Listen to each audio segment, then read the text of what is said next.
امت کے اندر وہ مسلمان، کلمہ گو مسلمان جو قبر کو سجدہ کرتا ہے اپنے آپ کو مسلمان سمجھتا ہے، جبکہ وہ مشرک ہے، شرک کر رہا ہے۔ وہ جو نبی کے بارے میں غلط عقیدہ رکھتا ہے، عالم الغیب صرف اللہ رب العالمین ہے، نبی کو عالم الغیب مانتا ہے، تو وہ شرک کر رہا ہے، کیونکہ عالم الغیب صرف اللہ تعالیٰ ہی ہو سکتا ہے، کوئی اور شخص نہیں ہو سکتا ہے۔ اللہ کے نبی صلی اللہ علیہ وسلم کو عالم الغیب مانتے ہو؟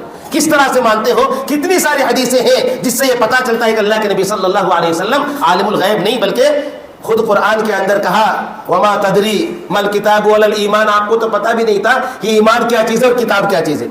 40 سال سے پہلے، یعنی آپ صلی اللہ علیہ وسلم کی عمر جب 40 سال تھی، اس سے پہلے نبی کو پتہ ہی نہیں تھا ایمان اور کتاب کے بارے میں، قرآن کے بارے میں۔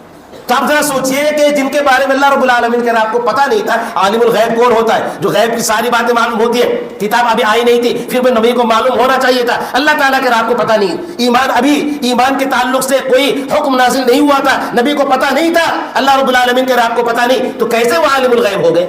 نبی صلی اللہ علیہ وسلم نماز پڑھ رہے، جوتا پہن کر کے، جوتے کے نیچے گندگی لگی ہوئی ہے، جبریل علیہ السلام آ کر کے بتاتے ہیں اللہ کے نبی صلی اللہ علیہ وسلم آپ کے جوتے کے نیچے گندگی لگی ہوئی ہے۔ آپ صلی اللہ علیہ وسلم فوراً نماز میں اپنا جوتا اتار دیتے ہیں، دیکھ کر کے صحابہ کرام بھی جوتا اتار دیتے ہیں۔ نبی صلی اللہ علیہ وسلم کو پتہ تک نہیں تھا کہ جوتے کے نیچے گندگی لگی ہوئی ہے۔ کیسے آپ مان رہے ہیں کہ اللہ کے نبی صلی اللہ علیہ وسلم عالم الغیب؟ اللہ کے نبی صلی اللہ علیہ وسلم کے پاس مشرکین آتے ہیں اور آ کر کے کہتے ہیں سازش کر کے کہ ہمارے پاس ساتھ کچھ لوگ بھیجیے تاکہ وہ ہماری قوم میں جا کر کے دعوت و تبلیغ کا کام کرے، حافظ قرآن کو آپ بھیجیے۔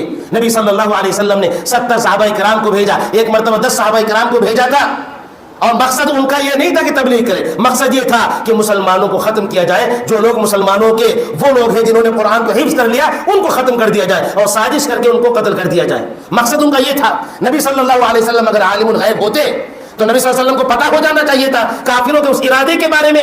آپ صلی اللہ علیہ وسلم کو عالم الغیب کہہ کر کے آپ کیا کہنا چاہتے ہیں کہ نعوذ باللہ نبی صلی اللہ علیہ وسلم نے جان بوجھ کر کے صحابہ کرام کو ایسے ہی ڈھکیل دیا، قتل ہونے کے لیے بھیج دیا کہ جاؤ قتل ہو جاؤ، جبکہ نبی کو پہلے سے پتہ تھا آپ کے اعتبار سے؟ تو آپ کہیں گے کہ نہیں نبی ایسا کیسے کر سکتے ہیں، آپ اپنے صحابہ کو قتل کرنے کے لیے بھیج دیں۔ تو جب آپ یہ کہتے ہیں تو آپ یہ مان لیجئے کہ نبی کے پاس علم غیب نہیں تھا، عالم الغیب صرف اللہ رب العالمین ہیں۔